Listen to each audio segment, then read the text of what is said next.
Hi friends, welcome to చదువుకోండి first 98. ఈరోజు Indian polity bits చూద్దాం.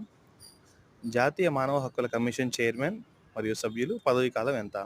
5 సంవత్సరాలు. రాజ్యాంగ పరిషత్ చివరి సమావేశాన్ని ఏ తేదీని నిర్వహించారు? 1950 జనవరి 24th. ఇప్పటి వరకు రాజ్యాంగ పీఠిక లేదా ప్రియాంబుల్ ఎన్నిసార్లు సవరించారు? ఒకే ఒక్కసారి. 1976లో ఎమర్జెన్సీ సమయంలో 42వ సవరణ చట్టం పెట్టి సవరించారు.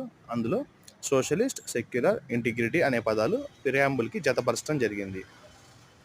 భారత రాజ్యాంగాన్ని సవరించే అధికారం పార్లమెంటుకు మాత్రమే ఉందని తెలిపే అధికరణ ఏది? 368 అధికరణ. పదవిలో ఉండగా మరణించిన ప్రధానమంత్రుల సంఖ్య ఎంత?